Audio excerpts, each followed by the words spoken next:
Bonjour, je vous présente cet ouvrage. Victor Brochard, études de philosophie ancienne et de philosophie moderne.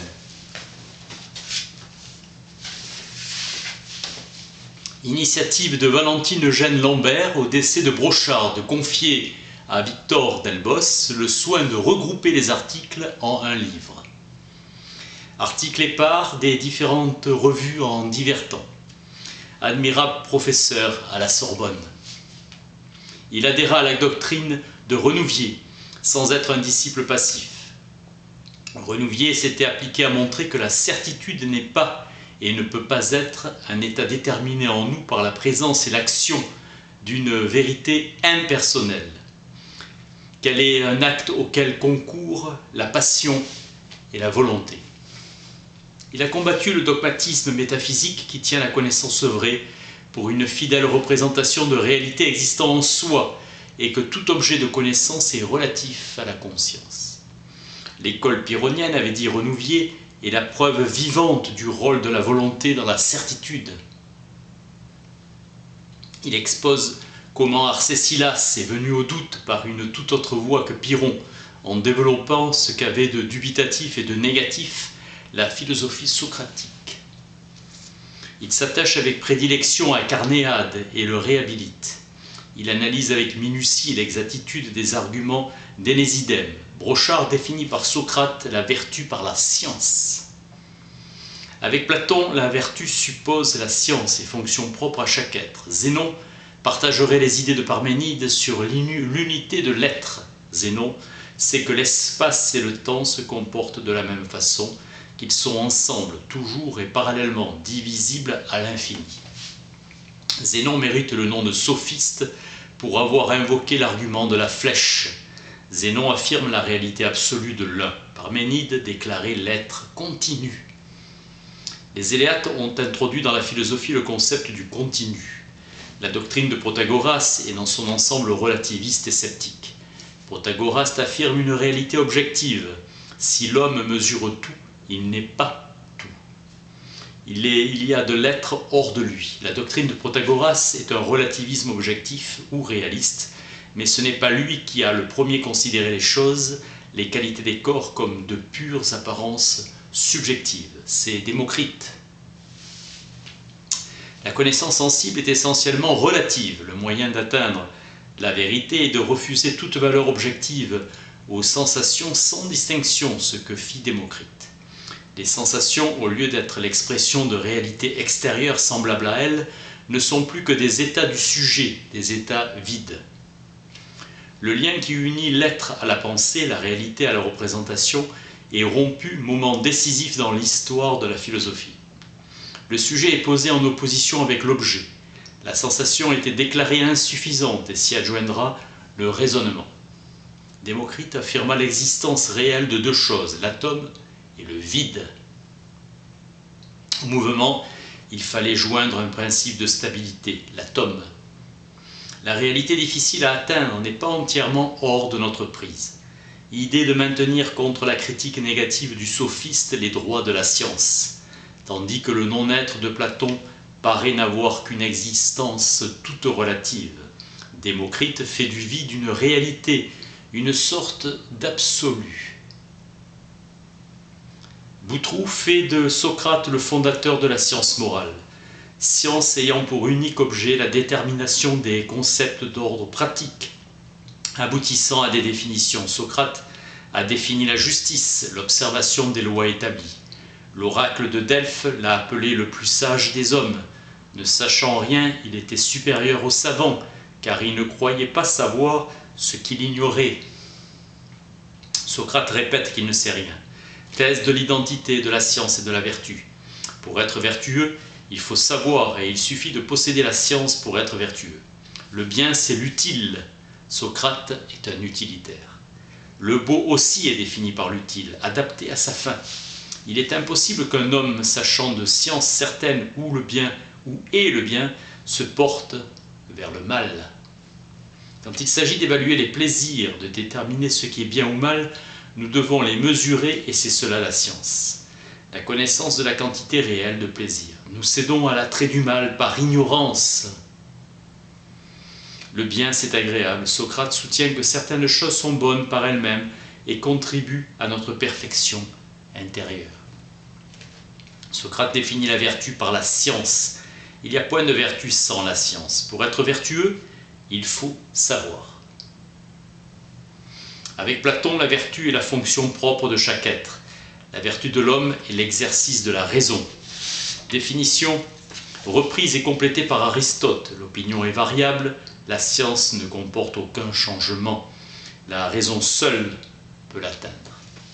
La vraisemblance présente une infinité de degrés. Elle est fuyante et mobile. L'imagination est suspecte partout où elle se manifeste. Le mythique est suspect, donc rejeté. L'opinion est présentée par Platon comme intermédiaire entre la science et l'ignorance, de même que le devenir l'est entre l'être et le non-être. Il considère l'opinion vraie comme très proche de la science. L'opinion vraie produit les mêmes résultats que la science et n'est pas moins utile. L'idéal de la science, selon Platon, est très beau et noble. L'opinion vraie est connaissance de la vérité et participe au divin. Le mythe est l'expression de la probabilité. Socrate considère l'amour comme un démon intermédiaire entre les dieux et les hommes. La croyance est une moindre science. Dans l'œuvre de Platon se marient l'explication scientifique et l'expression mythique. L'âme immortelle est composée d'idées fondues ensemble avec une parfaite harmonie. Le démiurge est conçu comme une appartenance au monde du devenir et soumis au changement. Jamais l'idée du bien est identifiée à Dieu. Suprême intelligible et souveraine perfection, le principe est appelé la cause qui est distinguée du fini et de l'infini. L'amour est un Dieu et par là il faut entendre un être parfait et sans défaut. L'amour n'est pas un bien par lui-même, c'est un grand démon. Le sophiste montre le pour et le contre et explique la diversité des jugements portés par les hommes. Ainsi, l'amour est honteux chez les barbares. La théorie de l'opinion vraie est une nouveauté introduite en philosophie par Platon. L'amour est un guide qui prépare les voies et qui conduit les chercheurs vers la vérité. Socrate fait profession de ne savoir qu'une chose, l'amour. Il honore tout ce qui se rapporte à l'amour. L'amour engendre dans la beauté et fait naître la vertu dans les âmes qui en sont capables. L'amour n'est ni sage ni savant, mais il est philosophe et le philosophe est inspiré par l'amour. La définition du véritable amour se confond avec celle du véritable philosophe. La vertu peut s'enseigner par l'amour. Éloge de l'amour qui devient l'éloge de Socrate car il est un vrai philosophe. Faire l'éloge de Socrate, c'est faire l'éloge du véritable philosophe et par là même de l'amour. Dieu est le lieu des idées, même substance, éternité, pureté, perfection. Les idées existent par elles-mêmes. Le Dieu de Platon est un être composé, un mélange d'idées. Participation aux idées, à l'idée du bien, à l'idée de la perfection. Les compositions parfaites échappent à toutes les courses de dissolution. Dieu est un immortel, mais seulement les idées sont éternelles. L'âme de l'univers est formée et le démiurge en enveloppe le corps du monde, rendant cette masse visible et tangible. Socrate, impassible devant la mort, admet qu'elle ne saurait être un mal. L'âme est un principe de vie, elle survit au corps. La matière chez Platon est appelée la nécessité. L'essence de la matière est de toujours paraître et de toujours disparaître. La matière participe de l'intelligible, clé de tout du système de platonicien, la théorie des 5 genres, l'être, le mouvement, le repos, le même et l'autre. Platon dira que l'homme a toujours pour but non l'action même qu'il accomplit, mais le bien qu'il doit en résulter pour lui. La justice est appelée une vertu populaire. L'éducation, ou plutôt l'instruction, a un rôle important. Le sage a les qualités du guerrier ou de l'homme d'action et joint à l'expérience et la spéculation. C'est une élite. La mémoire est la conservation d'une sensation. Le plaisir est un moyen et non une fin, et c'est pourquoi il n'est pas le bien. La vertu est la partie essentielle du bien. La logique stoïcienne est essentiellement une sémiologie. L'idée de loi se substitue à celle des sens. Dans toute logique, c'est le principe de contradiction qui est le nerf de tout syllogisme. Parlant avec le langage de Leibniz, principe de contradiction et principe de raison suffisante. La morale d'Épicure définit le souverain bien par le plaisir qui est réduit à l'absence de douleur. Le seul plaisir est celui du ventre. Les plaisirs de l'âme sont au-dessus de ceux du corps. Formule épicurienne, la limite de la grandeur du plaisir, c'est la suppression de la douleur. Philosophie moderne, Bacon fait descendre la philosophie et la science sur la terre avec sa théorie de la méthode expérimentale. Descartes, stoïcien, affranchissement des passions avec Spinoza. Si nous dégageons une émotion de l'âme, une passion de la pensée d'une cause extérieure, et si nous la joignons à d'autres, penser l'amour et la haine à l'égard de cette cause extérieure et les fluctuations de l'âme qui en sont la suite disparaîtront. La puissance de l'âme se détermine uniquement par le degré de connaissance qu'elle possède. Son impuissance par la seule privation de connaissance, c'est-à-dire par ce qui fait qu'elle a des idées inadéquates.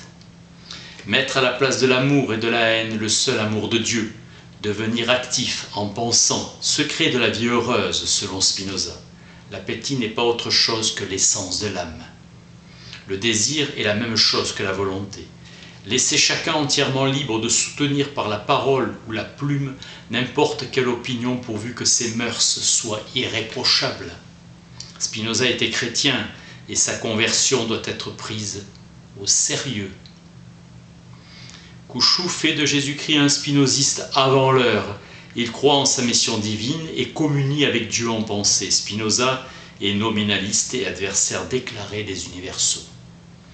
Le Dieu de Spinoza n'est pas la substance, il est une substance et cette substance unique est déterminée par une infinité d'attributs infinis. L'intelligible et l'intelligence sont une seule et même chose. La conscience appartient à Dieu et comme sa volonté est identique à son intelligence, il a conscience de lui-même comme cause libre de tout ce qui existe.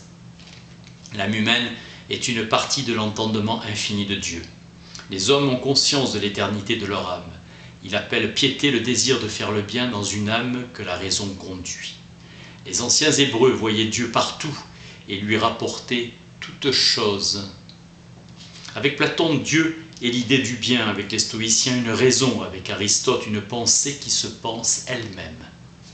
C'est l'intelligence qui est l'attribut essentiel de la divinité. Dieu jaloux des anciens Hébreux, force ou puissance exclusive, volonté se déterminant elle-même. Le Dieu de Spinoza est une volonté unie à une intelligence. La vertu est une puissance, et la principale vertu est la force d'âme, ou l'intrépidité et la générosité. Influence de Plotin sur Spinoza. Son panthéisme n'est que l'exagération de son monothéisme. Avec Spinoza, nous sentons, nous éprouvons que nous sommes éternels. Logique de John Stuart Mill qui ramène aux faits et à l'expérience en faisant disparaître l'idée générale ou le concept. Les faits sont des états de conscience, l'imitation imposée au mot qui est arbitraire. La logique, selon Mill, est la science de la preuve. On ne pense pas sans image. La pensée logique se rapporte toujours à la réalité. La logique est une science faite et l'ère des découvertes est close pour elle. La psychologie est le trait d'union qui rattache la logique au réel. L'homme aime à se rendre compte de ce qu'il a fait. Prouver la liberté, c'est établir contre Aristote que la félicité ne dépend pas de conditions extérieures, soustraites à notre vouloir, mais qu'il en est en notre pouvoir de l'obtenir. Le devoir repose sur un contrat, c'est une dette, alliance entre un Dieu et son peuple. Chez les anciens, l'idée du bien n'a jamais été séparée de celle du bonheur. Leibniz disait que nous agissons mécaniquement dans les 3/4 de nos actions. Les philosophes de l'école éclectique se sont donné pour tâche de constituer une doctrine morale toute philosophique et indépendante de toute confession religieuse.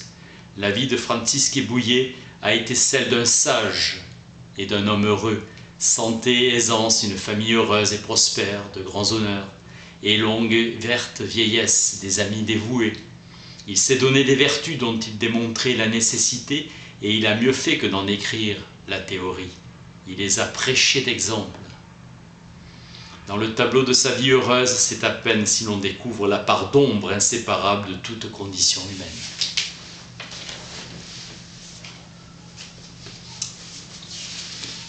Victor Brochard, études de philosophie ancienne et de philosophie moderne. Merci.